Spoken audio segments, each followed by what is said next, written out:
Mon père m'a regardé et a dit, ce raté m'a fait perdre l'appétit. Plus tard, le mari de ma sœur m'a interrogé sur mon travail, et je n'oublierai jamais l'expression de mon père, quand je leur ai donné le nom de mon entreprise. J'ai 32 ans maintenant. Mais cela s'est passé l'hiver dernier, juste avant Noël, quand ma sœur a décidé d'organiser le dîner de famille annuel, chez elle. Techniquement, c'était sa maison, et celle de son mari, mais nous savions tous qui payait quoi. Ma famille n'est pas du genre chaleureuse et affectueuse. Grandir dans cette maison signifiait apprendre à esquiver le sarcasme, mieux que les ballons prisonniers, et découvrir comment minimiser ses propres victoires, pour que personne ne pense que l'on se vante. Mes parents n'étaient pas cruels, d'une manière évidente. Pas d'os brisés, ni de placard vide, mais ils savaient comment vous détruire, petit à petit, silencieusement, et constamment. Parfois, je me demande s'il n'aurait pas été plus facile qu'ils me crient simplement au visage, comme des parents dysfonctionnels normaux.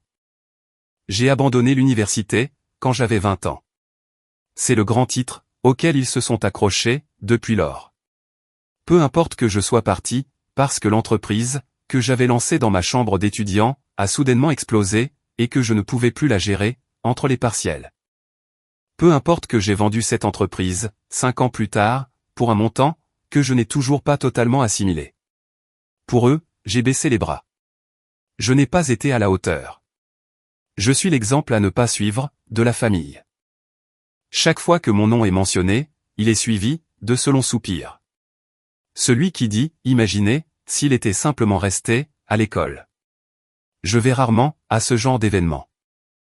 La dernière fois que je me suis présenté pour un repas de fête, ma mère m'a demandé si j'étais toujours en train de chercher ma voie. Je venais de décrocher un contrat gouvernemental majeur. Je me souviens l'avoir dévisagé, de l'autre côté de la table, ma fourchette en l'air, me demandant si elle ne savait vraiment pas, ou si elle s'en moquait tout simplement. De toute façon, je suis resté silencieux. J'ai appris que c'est plus facile ainsi. Moins de friction, moins de tentation de leur rappeler qui je suis vraiment. Mais cette fois-ci, c'était différent. Ma sœur, Cara, m'a appelé personnellement pour m'inviter. En grandissant, elle a toujours été la pacificatrice, essayant de trouver un équilibre entre mon silence maussade et le jugement théâtral de nos parents. Elle a dit que je lui manquais, que ce n'était pas pareil sans moi, et que je devrais au moins venir pour le dessert, à défaut du dîner. Et cette partie m'a fait hésiter. Elle a dit que papa s'était adouci, et qu'il faisait des efforts. Contre mon bon sens, j'ai dit que j'allais y réfléchir. Puis la semaine a passé, et je me suis dit, pourquoi ne pas faire acte de présence, manger une part de tarte, et partir, avant que quelqu'un ne devienne trop indiscret. Je me suis garé dans leur allée, avec 10 minutes de retard. Pas assez pour faire un scandale, mais assez pour éviter les discours de bienvenue. Les lumières à l'intérieur brillaient d'un éclat chaud et doré. Et pendant une brève seconde, j'ai presque cru que cette fois, ce serait différent. Mais ensuite, la porte a grincé en s'ouvrant, et papa m'a vu, avant tout le monde. Je ne savais pas qu'il laissait entrer les ratés, ici. Pas de bonjour, pas de sourire, juste ça. J'aurais pu partir à cet instant précis, remonter dans ma voiture, et m'en aller. Mais quelque chose en moi, un certain mélange de curiosité et de défi silencieux, m'a poussé à rester. Peut-être que je voulais voir jusqu'où ils iraient, cette fois-ci. Peut-être que j'étais juste fatigué de fuir des gens qui ne prenaient jamais la peine de me rattraper. La salle à manger était bondée. De longues tables s'étiraient, presque d'un mur à l'autre, recouvertes de décorations beige et dorées, le genre qui crie « Nous n'utilisons ça que pour les invités ». Chaque siège était occupé, à l'exception de celui dans le coin. Je suis passé devant des cousins que je n'avais pas vus depuis des années. Leurs enfants étaient collés à des tablettes. L'odeur de la cannelle et de la dinde était épaisse dans l'air. Ma mère m'a à peine jeté un coup d'œil, a juste dit « Oh, tu es venu » et est retournée à sa conversation sur le mariage de quelqu'un d'autre. Je me suis assis, en silence, et j'ai observé. J'étais devenu doué pour ça, au fil des ans. Mon cousin Ben parlait fort de sa promotion dans une compagnie d'assurance. Sa femme est intervenue, récitant pratiquement son CV. Tout le monde a hoché la tête, a félicité, et a porté un toast. J'ai grignoté les petits pains. Personne ne m'a rien demandé, ce qui, honnêtement, était un soulagement. Puis, pendant la deuxième tournée de vin, quelqu'un a fait teinter son verre, et a dit, il est temps, de faire le point, sur les carrières de la famille. C'était censé être une blague, en quelque sorte. L'oncle Ron avait commencé ça, il y a des années, et c'était resté. Chaque personne faisait le tour de la table, et donnait une petite mise à jour, sur ce qu'elle faisait. Des promotions, de nouveaux emplois, ou même des licenciements. Tout cela faisait partie du rituel. Les adultes faisaient semblant que c'était bon enfant, mais on pouvait sentir la tension monter, au fur et à mesure que le tour de table avançait. Mon tour est arrivé en dernier. Kara a essayé de me passer, mais l'oncle Ron a ri, et a dit, et qu'en est-il d'Elliot, toujours en train de poursuivre son rêve? J'ai levé les yeux, de mon verre. Ouais, ai-je répondu, toujours en train de le poursuivre.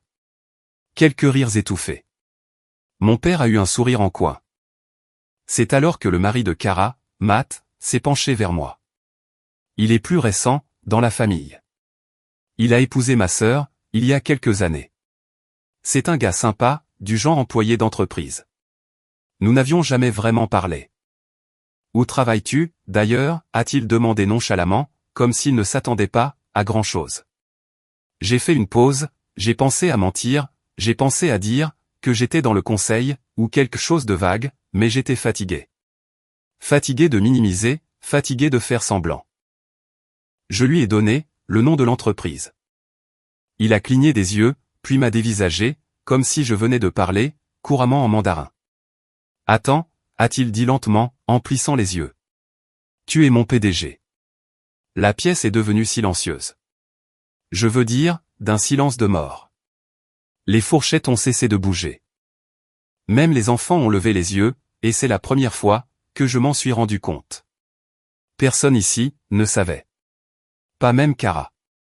Je l'ai regardé, d'un air impassible. Ouais, le monde est petit. Il a ri une fois, un rire court et sec. Tu plaisantes. Je ne plaisantais pas. Le silence s'est étiré, à nouveau. Le visage de mon père a changé. De la confusion, puis du déni, puis quelque chose de plus difficile à lire. Ma mère a cligné des yeux, comme si elle avait mal entendu. L'oncle Ron s'est raclé la gorge. Personne n'a dit un mot. J'ai attrapé mon verre, j'ai bu une gorgée, et j'ai laissé la tension flotter dans l'air. Mais ce n'était que le début, car à la seconde, où Matt a sorti son téléphone, qu'il a vérifié les faits sous la table, et qu'il a confirmé la chose. La dynamique de la pièce a commencé à s'effondrer. Et croyez-moi, je n'étais même pas encore arrivé au dessert. Matt m'a fixé, comme s'il essayait de réécrire tout ce qu'il pensait savoir. L'écran de son téléphone brillait sous la table, pendant qu'il le faisait défiler, vérifiant sans aucun doute le site de l'entreprise, ou peut-être même notre page LinkedIn. Je n'avais pas besoin de regarder. Je savais ce qu'il allait trouver. Mon nom était juste là, sur la liste des dirigeants. PDG, cofondateur, le titre dont ils s'étaient tous moqués, s'ils savaient même qu'il existait. Il a levé les yeux à nouveau, le visage rouge, les sourcils froncés, comme s'il était encore en train de digérer la nouvelle. Tu es Elliot Hawthorne, a-t-il murmuré, juste assez fort, pour que ma sœur entende. Jean, le Elliot Hawthorne? Kara s'est tournée vers lui, confuse. Attends, de quoi tu parles? Je pouvais sentir tous les regards braqués sur moi, maintenant. Tous les cousins, la belle famille, et même les enfants des cousins éloignés. Certains faisaient semblant de manger encore. La plupart ne clignaient même pas des yeux. Matt a lâché un demi-rire, comme s'il espérait encore que je dise que je plaisantais. Il possède l'entreprise pour laquelle je travaille, Jean, toute l'entreprise. Je l'ai vu lors des réunions générales, mais je pensais. Il s'est interrompu, essayant clairement de réconcilier, le moi assis au bout de la table, dans un manteau d'occasion et des bottes éraflées, avec la voix de cadre soigné, qu'il avait entendue lors des conférences téléphoniques. Kara a cligné des yeux. Attends, tu diriges cette entreprise. Tu ne me l'as jamais dit? J'ai haussé les épaules. Tu n'as jamais demandé. Elle s'est reculée dans sa chaise, assimilant lentement la nouvelle. Matt a secoué la tête, et je pouvais voir qu'il réalisait enfin que le mouton noir maladroit de la famille de sa femme, que tout le monde ignorait à peu près, signait ses chèques de paie. Papa a ri, mais ce n'était pas un rire de joie ou de surprise. C'était ce ricanement sec et asthmatique qu'il utilisait quand le succès de quelqu'un d'autre le mettait mal à l'aise. Et alors? Tu possèdes une entreprise technologique, ça ne veut pas dire que tu fais vraiment quelque chose. De nos jours, tous ceux qui ont un ordinateur portable se prennent pour des PDG. Et voilà. La diversion, le rejet. Je l'avais vu venir. Je l'ai lancé dans ma chambre d'étudiant, ai-je dit calmement. Nous sommes entrés en bourse, l'année dernière. Maman a fini par intervenir. Eh bien, tu n'en as certainement jamais parlé, auparavant. Tu aurais pu dire quelque chose, au lieu de laisser tout le monde supposer. Supposer quoi, ai-je demandé, sans prendre la peine de cacher l'agacement dans ma voix. Que j'étais un raté? Que j'avais échoué? Silence. Je n'ai corrigé personne, parce qu'aucun d'entre vous n'a jamais posé la question. Vous avez décidé de qui j'étais, il y a des années, et tout ce qui ne correspondait pas à cette version n'existait tout simplement pas. Je n'avais pas prévu de dire cela, mais une fois que les mots ont commencé à sortir, je ne pouvais plus m'arrêter. Papa a posé sa fourchette, le ton de sa voix se durcissant. Ne sois pas dramatique. Si nous t'avons traité différemment, c'est parce que tu étais différent. Tu as quitté l'école. Tu as arrêté d'appeler. Tu ne voulais pas faire partie de la famille. Non, ai-je répondu, la voix ferme. J'en ai juste eu marre d'être traité comme une blague, comme si mon parcours ne comptait pas, parce que ce n'était pas celui que vous aviez choisi. L'énergie dans la pièce a changé. Cara a baissé les yeux sur ses genoux, visiblement mal à l'aise. Quelques tantes ont échangé des regards. Matt me dévisageait toujours, comme s'il venait de découvrir un animal rare, mais le moment n'a pas duré. L'oncle Ron est intervenu, essayant d'arranger les choses, avec un faux rire. Eh bien, regardez-moi ça. Peut-être que maintenant, tu peux nous payer à tous des vacances, hein? Puisque tu es un gros bonnet. Quelques personnes ont gloussé, soulagées de briser la tension. Mais cela a provoqué un serrement dans ma poitrine, parce que c'est toujours comme ça que ça se passait. À la seconde où les choses devenaient sérieuses. Ils en faisaient une blague.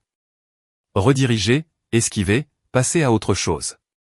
Sauf que cette fois, je ne voulais pas passer à autre chose.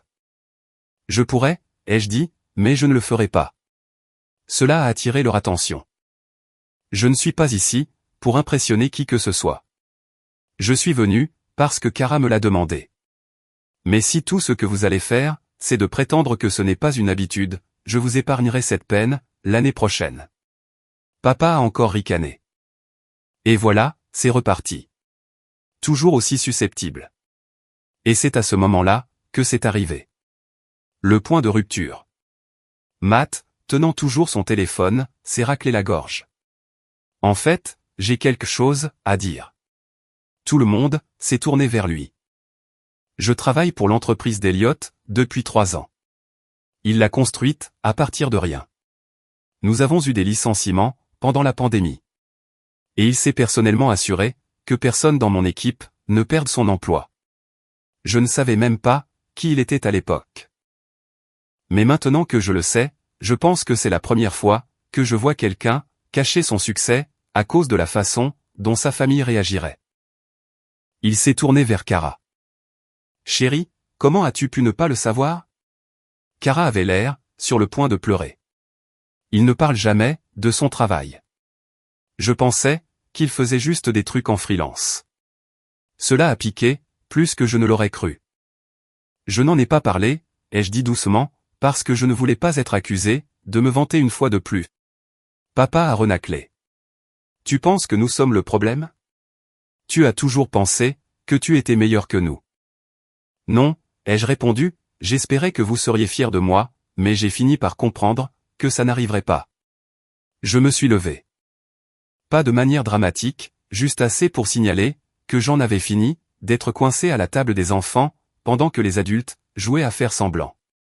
J'ai travaillé dur, ai-je dit. Vraiment dur, mais ça n'a jamais été assez pour cette famille. Je pourrais guérir le cancer, et vous diriez encore que j'aurais dû retourner à l'université. Maman a ouvert la bouche pour répondre, mais j'ai levé la main. Je ne fais plus ça. Je ne me rabaisse plus, pour que vous puissiez vous sentir à l'aise. Puis je me suis tourné vers Kara. Merci de m'avoir invité, mais je pense que je suis resté assez longtemps. J'ai attrapé mon manteau, et je me suis dirigé vers la porte. Et c'est alors que la trahison est arrivée. Attends, a dit Kara. Sa voix s'est brisée. Je me suis retourné. Elle tenait quelque chose derrière son dos. Une petite boîte emballée. J'allais te donner ça, plus tard. C'est de la part de tout le monde. Elle me l'a tendue. Je l'ai ouverte. C'était un livre de développement personnel. Trouver le succès après l'échec. Comment se reconstruire quand on a touché le fond. Je l'ai fixé, puis j'ai levé les yeux vers elle. Vous avez tous choisi ça, ensemble. Elle a hésité. C'était l'idée de papa, a-t-elle dit. Il s'est dit que ça t'aiderait peut-être à te remettre sur la bonne voie. La pièce était à nouveau silencieuse. Même Matt avait l'air horrifié. Je n'ai rien dit. Je ne l'ai pas jeté, je n'ai pas crié. J'ai juste posé le livre sur la table, je me suis retourné, et je suis sorti. Et alors que la porte se refermait derrière moi, j'ai entendu papa dire, vous voyez, il ne sait même pas accepter une blague. C'était la dernière fois que je parlais à l'un d'entre eux, du moins pendant un certain temps. Mais ce qu'ils ne savaient pas, ce qu'aucun d'entre eux n'a réalisé, c'est que leurs mots ce soir-là, la façon dont ils ont ri, ce cadeau. C'était le moment où quelque chose en moi a finalement craqué, parce que je n'étais plus l'étudiant qui avait abandonné. J'étais leur patron, leur futur propriétaire, leur réussite, dont ils refusaient de parler. Et pour une fois, je n'allais pas laisser ce pouvoir être gaspillé. Quand je suis sorti dans le froid, je ne me suis pas senti puissant. Je ne me suis pas senti suffisant, ni victorieux, ni aucune de ces choses que l'on pourrait imaginer, après avoir lâché une telle bombe de vérité. Je me suis juste senti complètement vide. L'air de la nuit s'est enroulé autour de moi, comme une couverture mouillée, et je pouvais encore entendre les échos des rires et le cliquetis de l'argenterie à travers les fenêtres derrière moi. On pourrait penser que sortir comme ça, selon ses propres termes, avec sa dignité intacte, ressemblerait à de la liberté, mais ce n'était pas le cas. Pas encore. J'avais l'impression de sortir d'une maison en flammes, seulement pour réaliser que j'avais laissé des morceaux de moi-même à l'intérieur. Je suis resté assis, dans ma voiture, pendant un long moment, le moteur en marche, les doigts serrant le volant. J'ai pensé à conduire directement jusqu'au bureau. J'ai pensé à envoyer un texto à un vieil ami. J'ai pensé au visage de Kara, quand elle m'a tendu ce livre, comme si elle pensait sincèrement qu'il allait m'aider. Le truc, c'est que quand quelqu'un vous tend un livre intitulé « Trouver le succès après l'échec », ce n'est pas juste un cadeau gag. C'est un message emballé dans du papier de fête et de faux sourires. Un message qui dit « Nous ne te voyons pas. Nous ne t'entendons pas. Nous pensons toujours que tu as échoué. » Et je suppose que je les ai crus. Quelque part au fond de moi, même après tous les contrats, et les gros titres, et les célébrations d'entrée en bourse, il y avait toujours ce gamin peu sûr de lui, assis au dernier rang, désespéré d'obtenir un signe d'approbation qui n'est jamais venu. Cette nuit-là, je n'ai pas dormi. J'ai fait les 100 pas dans mon appartement, agité, repassant tout le dîner en boucle, comme un drame judiciaire. Les visages, le silence, la façon dont papa a dit « il ne sait même pas » accepter une blague. Comme si j'étais celui qui rendait la situation gênante. J'ai pensé à appeler Kara, mais qu'y avait-il à dire? Merci pour le livre, au fait. J'ai aussi pensé à Matt. À la vitesse à laquelle il est passé, de l'incrédulité au silence. Comme si, une fois la nouveauté passée, il s'était rappelé qui j'étais censé être, dans la hiérarchie familiale, et s'était ajusté en conséquence. Au matin, quelque chose en moi avait changé. Je n'ai pas exactement sombré, mais je me suis mis en retrait. J'ai arrêté de répondre aux emails, qui ne nécessitaient pas de réponses urgentes. J'ai arrêté de me présenter pour les appels optionnels. Je dirigeais toujours l'entreprise, bien sûr, mais j'ai commencé à laisser les autres prendre la lumière. J'ai davantage délégué. J'ai commencé à me pointer, en jean et en sweat à capuche, au lieu des blazers sur mesure, que j'avais l'habitude de porter, comme une armure. Les gens l'ont remarqué, mais personne n'a rien dit. Je suppose que, quand on est le PDG, les gens pensent qu'on est toujours aux commandes, même quand on est en train de s'effondrer. Mais je ne perdais pas le contrôle, par insouciance. Je me dépouillais, je retirais des couches, que je ne savais même pas, que je portais. J'ai arrêté d'aller à la salle de sport, j'ai commencé à manger plus de plats à emporter, les nuits se confondaient avec les matins. Et je me suis surpris à relire d'anciens journaux, d'anciennes présentations de projets, et même certains de mes essais universitaires. Cherchant le moment où j'étais devenu ce type, celui que mes parents ne pouvaient décrire qu'avec déception. Et quelque part, dans ce bazar, j'ai trouvé quelque chose que j'avais oublié. Une lettre. Elle venait de mon professeur de première année, imprimée et pliée en 4. Une réponse à un email que je lui avais envoyé, juste après avoir abandonné mes études. À l'époque, je lui avais écrit, pour m'excuser de lui avoir fait perdre son temps, de ne pas avoir été jusqu'au bout, de ne pas être ce qu'il pensait que je pourrais être. Sa réponse avait été courte. Elliot, tu n'es pas un raté. Tu es simplement devenu trop grand pour cette pièce. C'est effrayant, mais ce n'est pas la même chose que d'abandonner. Continue de construire. Le reste finira par rattraper son retard. J'ai dû lire cette lettre 5 fois de suite. Et à la 6e lecture, quelque chose en moi a fait tilt. Je n'avais pas échoué. J'avais évolué. Mes parents ne voulaient pas d'évolution. Ils voulaient de l'obéissance, de la prévisibilité, une version du succès, qui ressemblait à un diplôme encadré, un box de bureau, et un crédit immobilier, avant l'âge de 30 ans. Ils ne savaient pas comment comprendre quelqu'un qui avait sauté tout cela, et qui s'en sortait quand même, gagnant. J'ai passé les quelques semaines suivantes à faire quelque chose que je n'avais pas fait depuis longtemps. J'ai débranché, non pas de l'entreprise. Je participais toujours aux réunions clés, et je faisais le point avec les dirigeants, mais je me suis déconnecté du bruit, des attentes, de la pression, de devoir prouver quoi que ce soit, à qui que ce soit. J'ai marché davantage, j'ai exploré des librairies, devant lesquelles je passais toujours, mais où je n'étais jamais entré.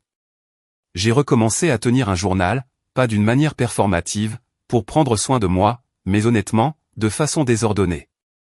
J'ai même acheté une vieille machine à écrire, dans une friperie, et j'ai tapé des pages, juste pour le son que ça faisait. Et lentement, le brouillard a commencé à se dissiper.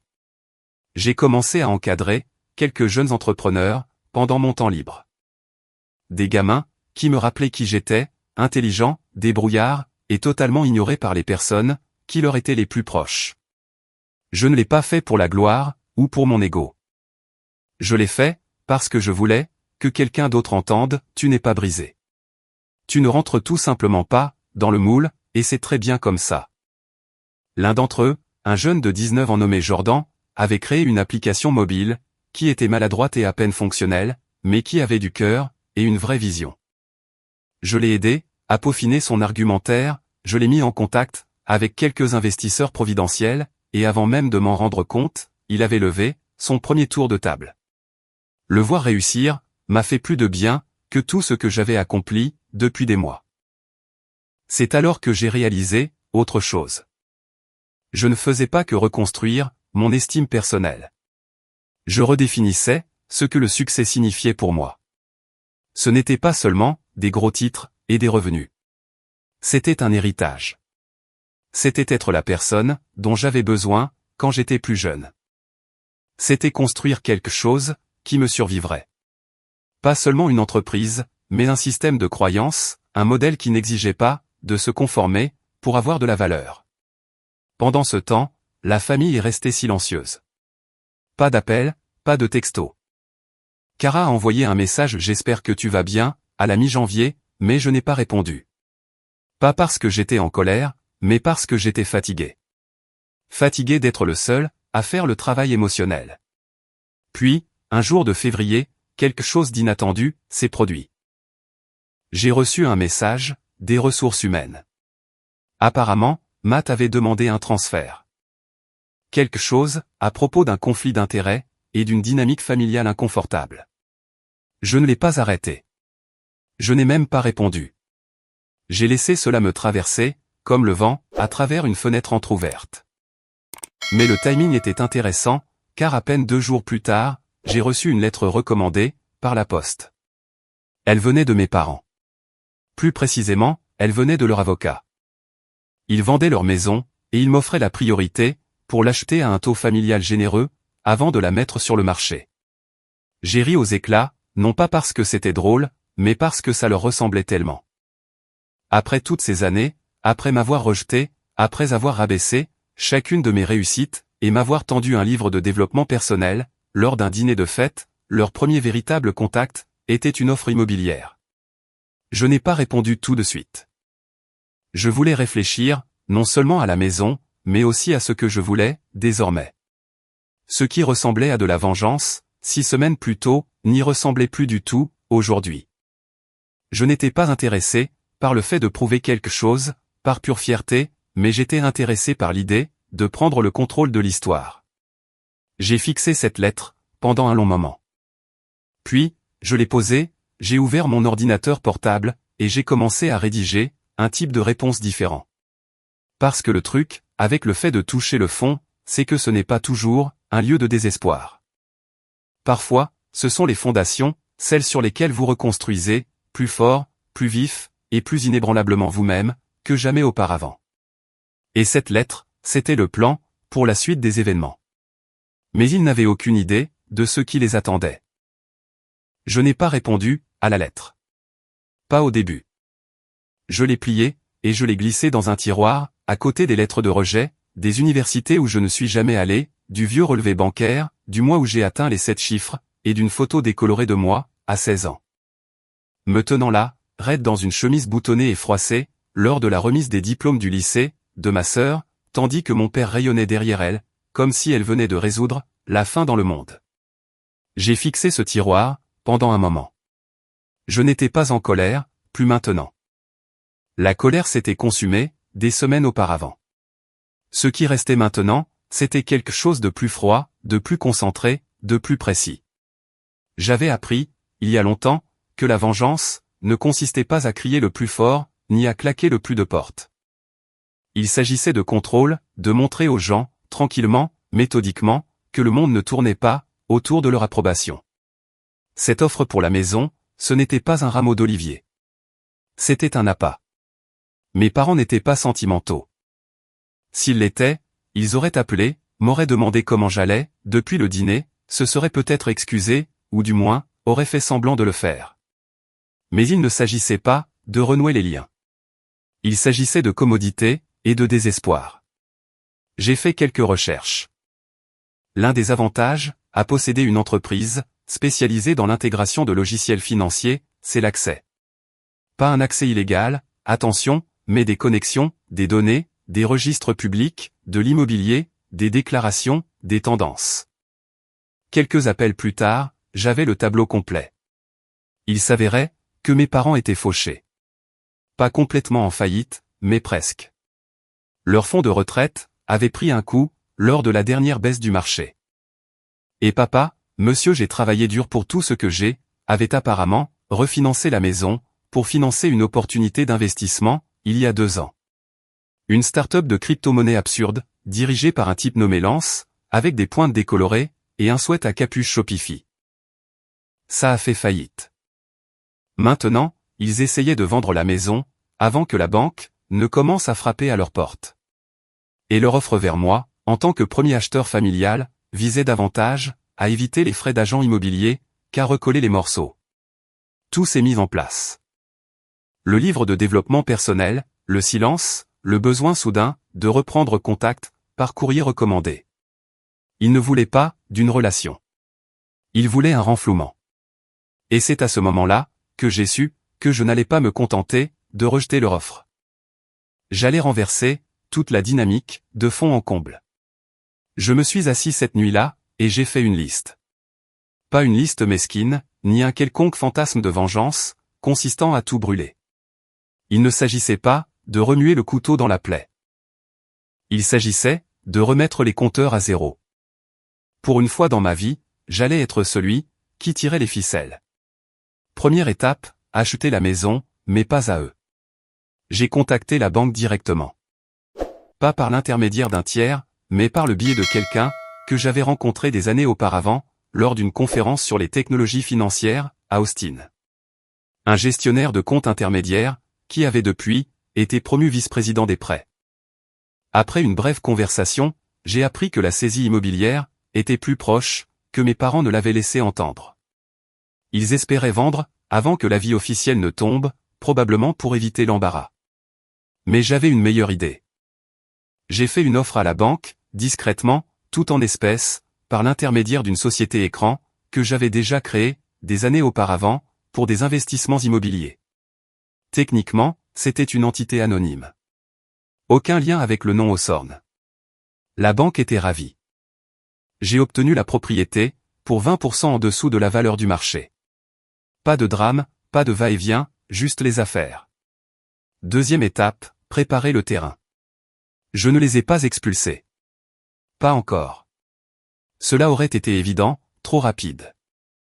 J'avais besoin qu'ils se sentent en sécurité, installés, croyant qu'ils avaient évité une balle, et peut-être même, qu'ils s'en sortaient gagnants. Alors, j'ai attendu, j'ai observé, j'ai payé les services publics, et je me suis assuré discrètement que le courrier continuait d'arriver. De l'extérieur, rien n'a changé. Mais en coulisses, je me préparais. J'ai engagé un gestionnaire immobilier. Quelqu'un de nouveau dans mon entourage, non lié à l'entreprise, qui pourrait jouer le rôle de représentant pour le nouveau propriétaire. Je lui ai donné des instructions claires. Pas de précipitation sur quoi que ce soit. Laissez les locataires profiter de leur bail restant. Assurez-vous simplement qu'ils savent que la maison a été vendue et qu'elle serait, à terme, réaffectée. Quand la lettre de la gestionnaire est arrivée un mois plus tard, maman a appelé Cara en panique. Cara m'a envoyé un texto. Elliot, as-tu acheté la maison? Je l'ai ignoré. Elle en a envoyé un autre, le lendemain. Elliot, il pense que c'est toi. Ce n'est pas toi, n'est-ce pas? Je n'ai toujours pas répondu. Non pas parce que j'étais cruel, mais parce que je voulais qu'il reste dans l'incertitude. Qu'il ressente ce que j'avais ressenti pendant des années. Ignoré, rejeté, tenu à l'écart. Il ne s'agissait pas de cruauté. Il s'agissait d'équilibre. Troisième étape, rassembler mes alliés. Matt a quitté son travail. Il n'a pas dit pourquoi, il n'avait pas à le faire. Les RH me l'ont signalé, et je l'ai laissé faire. Mais j'ai gardé un œil sur ses prochaines étapes. Il s'est avéré qu'il a atterri chez un concurrent. Une petite entreprise, sous-financée, et à peine rentable. Quelques-uns de leurs clients chevauchaient les nôtres. J'ai passé quelques coups de fil. Non pas pour le saboter. Je ne suis pas aussi mesquin. Mais je voulais comprendre le terrain de jeu. Ce que j'ai appris était intéressant. Matt s'était présenté comme stratège exécutif dans sa nouvelle entreprise. Il prétendait avoir des années d'expérience dans la gestion de contrats à haut niveau. Ce qui n'était techniquement pas un mensonge, mais ce n'était pas non plus tout à fait vrai. Il avait utilisé le nom de mon entreprise sur son CV, comme s'il s'agissait d'un tremplin qu'il avait dépassé. Aucune mention du fait qu'il avait travaillé 2 échelons en dessous du chef de département et qu'il n'avait jamais été, une seule fois, dans une pièce avec moi. Cela m'a donné un moyen de pression. Je ne l'ai pas utilisé, pas tout de suite. Je l'ai classé, parce que Matt n'était qu'un autre symptôme. La véritable cible, c'était la culture qu'il avait créée. La machine familiale, qui produisait des attentes et des 2 poids 2 mesures, avec la régularité d'une horloge. Quatrième étape, construire la nouvelle image. J'ai recommencé à me présenter, à des conférences, à des événements pour investisseurs, et à des panels de discussion. Mais cette fois-ci, je ne mettais pas la technologie en avant. Je mettais en avant mes valeurs. Je racontais des histoires sur le fait de grandir dans une famille qui mesurait le succès par les diplômes et les titres de poste. Sur le sentiment d'être un raté, même pendant que mon entreprise se développait. Sur ce que cela signifiait de reprendre le contrôle de sa propre histoire. Ces histoires ont trouvé un écho. Les gens se sont penchés pour m'écouter. Un panel de discussion à South by Southwest, a conduit à une interview en podcast, qui a conduit à un article de magazine. Soudain, je n'étais plus seulement un gars de la technologie. J'étais une histoire, une voix, pour le parcours non conventionnel. L'étudiant qui a abandonné, et qui n'a pas seulement gagné, mais qui a redéfini la victoire. Je savais que la famille le voyait. J'ai vu les traces laissées derrière eux. Une vieille amie d'université de Cara, qui commençait à me suivre sur Instagram. Un cousin, qui aimait une photo d'un discours que j'avais donné. Même le compte LinkedIn de papa est apparu dans mon onglet qui a consulté votre profil. Il ne s'est jamais connecté. Bien sûr, cela aurait été admettre son intérêt. Mais le message était clair. Il regardait. Bien. Qu'il le fasse. 5e étape, la réinvitation. Fin mars, j'ai reçu un autre texto de Cara. Elliot, papa aura 65 ans, en avril. Il veut un petit dîner, juste en famille, pas de drame. Il m'a demandé de t'inviter. J'ai fixé le message pendant un moment. C'était le moment, la prochaine étape. Le moment où la balance pouvait pencher d'un côté ou de l'autre. J'ai attendu quelques heures, puis j'ai répondu, moi? Bien sûr, je viendrai. Dis-moi juste, quand et où. Simple. Pas de remarques sarcastiques, pas de conditions. Laissez-les penser que j'étais passé à autre chose. Laissez-les croire que la gêne était derrière nous. Mais derrière le rideau, j'orchestrais l'acte final. Parce que s'ils pensaient que ce dîner de famille serait juste une autre réunion gênante, où je m'assiérais tranquillement dans le coin, pendant qu'ils tourneraient autour de la vérité, ils n'avaient aucune idée de ce qui les attendait. La table était mise. La maison m'appartenait. Le pouvoir avait changé de camp, et j'avais fini de jouer les petits rôles. Je suis arrivé avec 5 minutes d'avance. Pas exprès, en vérité. J'ai débattu pour savoir si je devais arriver élégamment en retard, ou pas du tout, mais quelque chose m'a dit qu'arriver en avance était la meilleure décision.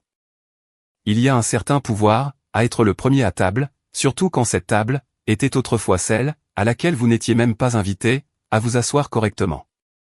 Le dîner d'anniversaire avait lieu dans un petit steakhouse tranquille en centre-ville. Le genre d'endroit avec des nappes blanches, la lumière des bougies et des menus qui n'affichent pas les prix. Cara avait réservé un salon privé vers le fond. 12 places, une longue table. Le même nombre de personnes qui s'étaient assises autour de cette table à Noël quand il m'avait tendu un livre de développement personnel emballé dans du papier brillant rouge. Cela semblait poétique. Je portais un blazer bleu marine foncé, pas de cravate, juste assez élégant pour tracer une ligne entre qui j'étais et qui j'étais devenu. Je m'étais fait couper les cheveux, cette semaine-là, plus court que d'habitude. Un rasage de près, une nouvelle montre, un cadeau pour moi-même, non pas pour le statut, mais pour le symbole. L'inscription au dos disait « C'est toi qui as construit ça ». Je ne m'attendais pas à ce que quelqu'un à table le remarque. Là n'était pas la question. Cara est arrivée, juste après. Elle m'a fait un sourire pincé et une étreinte maladroite. Le genre d'étreinte où vous pouvez sentir tous les mots qu'elle veut dire, mais qu'elle ne prononce pas. J'ai hoché la tête, j'ai dit « Merci pour l'invitation » et j'ai pris ma place. Puis, les autres ont commencé à arriver, au compte-gouttes. Maman, avec ce sourire toujours aussi travaillé. L'oncle Ron, qui gloussait déjà, à propos d'une blague sur la circulation. Quelques cousins, que je n'avais pas vus depuis des mois. Et enfin, papa. Qui entrait, comme s'il possédait l'endroit, m'ignorant au début, jusqu'à ce que nos regards se croisent. Heureux que tu aies pu venir, a-t-il dit. Son ton était neutre, mesuré, presque prudent. Je n'aurais manqué ça pour rien au monde, ai-je répondu. Le dîner a commencé, de manière assez civile. Des banalités, le temps, les voitures, les enfants. Quelqu'un a mentionné une nouvelle série Netflix. J'ai laissé tout ça glisser sur moi. Je n'étais pas là pour m'engager dans les plaisanteries habituelles. J'attendais. Le timing était important.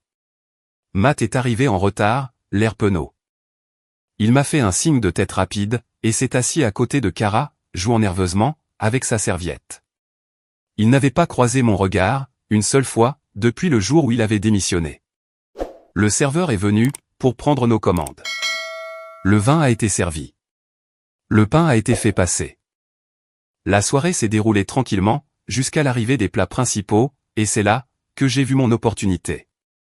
Papa venait de couper un morceau de son steak, quand Cara s'est levée, et s'est raclé la gorge. D'accord, a-t-elle dit, en levant un verre. Avant qu'on attaque trop nos assiettes, je voulais juste porter un petit toast. Papa, joyeux 65e anniversaire. Nous t'aimons tous, et nous espérons que ce nouveau chapitre t'apportera la paix, le repos, et beaucoup de pêche. Des rires légers, des tintements de verre, quelques santé. Ensuite, ce fut son tour. Papa s'est essuyé la bouche, et s'est levé, tenant son verre de vin. Merci à tous, a-t-il commencé. Vraiment, je n'étais pas sûr que nous pourrions tous nous réunir ainsi à nouveau, mais je suis heureux que nous l'ayons fait. Ça me touche beaucoup de vous voir tous ici, et tout particulièrement toi, Elliot. Il m'a regardé, comme s'il essayait de lire une ligne sur un prompteur invisible. Je sais que les choses n'ont pas toujours été parfaites entre nous, mais j'ai toujours voulu le meilleur pour toi, même si je ne l'ai pas toujours dit de la bonne manière. Cela a attiré quelques regards. Ma mère a même tendu la main et lui a serré le poignet, comme si elle attendait qu'il dise cela depuis des années. J'ai fait un petit signe de tête. J'apprécie. Il s'est rassis. Quelques personnes ont applaudi. Cara avait l'air soulagée. Le vin coulait à flot à ce moment-là, et les gens ont commencé à se détendre et à profiter de la soirée, mais je n'étais pas détendu. Parce que maintenant, c'était mon tour. J'ai attendu jusqu'au dessert. Les assiettes ont été débarrassées, et le serveur a apporté un modeste gâteau au chocolat, avec les bougies formant un 65, qui brillait de mille feux. Il y a eu des photos, des chansons, et des applaudissements un peu maladroits. Puis, alors que les fourchettes plongeaient dans les parts de gâteau, je me suis levé. Avant que nous ne partions tous, ai-je dit, en levant mon verre. J'aimerais partager quelque chose, moi aussi. Juste une petite annonce. Toutes les têtes se sont tournées vers moi. J'ai pris mon temps. Pas de précipitation, pas de nervosité. La plupart d'entre vous savent que j'ai passé, la dernière décennie environ, à construire mon entreprise. Ça a été tout un voyage. Beaucoup de hauts et de bas, de nuits blanches, et d'apprentissage à la dure. Mais je suis fier de ce qu'elle est devenue. Et récemment, j'ai commencé à explorer quelque chose de nouveau. L'immobilier. Quelques hochements de tête polis. Je ne parle pas d'acheter et de revendre des maisons, ou quoi que ce soit de ce genre. Je construis quelque chose de plus significatif. Une série de projets communautaires, de développement à usage mixte, et même, quelques propriétés patrimoniales. J'ai regardé autour de la table, faisant une pause, juste assez longue, pour capter le regard de chacun. L'une de ces propriétés a été mise en vente, récemment. Elle signifiait quelque chose pour moi. Elle portait beaucoup d'histoire, alors, je l'ai achetée. La pièce s'est tendue. Je pouvais sentir le changement d'atmosphère. Je me suis tourné vers papa. C'était la vôtre. Il s'est figé. J'ai continué. Je ne voulais pas acheter. Je l'ai acheté à la banque. Vous étiez en procédure de saisie. Vous pensiez probablement que vous aviez plus de temps, mais votre type de la crypto. Lance, c'est ça? Il a fait faillite, plus vite que prévu. Son visage a perdu toutes ses couleurs. La fourchette de maman est tombée sur son assiette. Je ne souriais pas. Je ne triomphais pas, je parlais simplement d'une voix ferme et mesurée, comme si je lisais un communiqué de presse. Je vous ai laissé y rester, ces derniers mois. J'ai couvert les factures d'énergie. Je n'ai pas demandé de loyer. Je ne vous ai pas mis à la porte. Je voulais m'assurer que vous étiez à l'aise. Mais maintenant que votre bail arrive à son terme, les choses vont changer. Quoi? Qu'est-ce que tu dis? La voix de papa était basse, tranchante, défensive. Je dis que vous allez recevoir une lettre officielle, par la poste, cette semaine. Vous aurez 60 jours pour quitter les lieux. Après quoi, la propriété, sera transformée en un incubateur de start-up pour les créateurs d'entreprises défavorisées. Cela fait partie de la fondation que je lance. Maman a eu le souffle coupé. Tu nous expulses. Je l'ai regardé, non pas avec cruauté, mais avec lucidité. Je récupère quelque chose que vous n'auriez jamais dû utiliser comme une arme. Le silence. Un silence de mort. Un silence lourd. Tu aurais pu appeler, a-t-elle murmuré. Vous auriez pu croire en moi, ai-je répondu. À n'importe quel moment, au cours des 12 dernières années, mais à la place, vous vous êtes moqué, vous m'avez rejeté. Et quand je me suis enfin présenté, en étant bien plus que ce que vous attendiez, vous m'avez tendu un livre sur comment mieux échouer. Alors oui, j'ai acheté la maison. Et je vais l'utiliser pour faire quelque chose de bien. Papa s'est levé, le visage rouge. Tu penses que ça te rend meilleur que nous? Non, ai-je dit, ça me rend libre. Matt fixait son assiette. Kara avait l'air de vouloir s'enfoncer dans le sol. J'ai sorti une petite enveloppe, et je l'ai fait glisser sur la table, vers elle. Qu'est-ce que c'est? A-t-elle demandé. Quelque chose, pour tes enfants. Un fonds de bourse d'études. Leurs frais de scolarité, entièrement payés, où qu'ils aillent. Sans condition. Juste parce que je t'aime toujours, et je sais que tu as essayé. Ses yeux se sont embués de larmes. Elle ne l'a pas ouverte. La chaise de papa a raclé bruyamment sur le sol lorsqu'il l'a repoussée. Tu as toujours été un ingrat. Non, ai-je dit doucement. J'ai juste arrêté de m'excuser, d'exister, selon mes propres termes. Il est sorti en trombe. Maman l'a suivi, marmonnant quelque chose, sur une arrogance incroyable. Quelques autres sont restés là, stupéfaits. Ron avait l'air de venir d'assister au déroulement d'une tragédie shakespearienne en temps réel. Je me suis rassis, et j'ai repris mon verre de vin. Kara m'a regardé. M'a vraiment regardé. Je ne savais pas que c'était si grave, a-t-elle murmuré. J'ai hoché la tête. C'est parce que j'ai arrêté de te le dire quand ça a commencé à faire mal.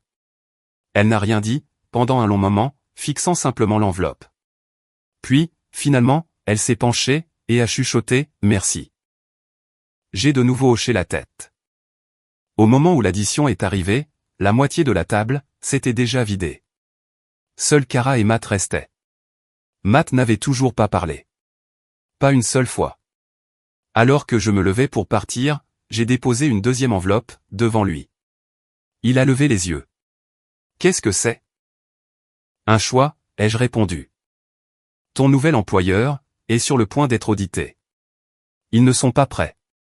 Tu peux rester, ou tu peux quitter le navire et rejoindre un concurrent que je finance discrètement. Un salaire plus élevé et un poste qui te correspond mieux. Pas de drames familiaux. C'est toi qui décides. Il a ouvert la bouche, puis l'a refermée. Il a hoché la tête. Je n'ai pas attendu de remerciements. Je n'en avais pas besoin. Je suis sorti dans la nuit. L'air était vif et pur. Le ciel s'étirait grand, au-dessus de moi. Il n'y avait ni fanfare, ni applaudissements, juste la paix. Et pour la première fois, depuis des années, je ne poursuivais plus rien. Je marchais vers quelque chose d'entièrement à moi. Je n'étais plus celui qui avait abandonné l'école.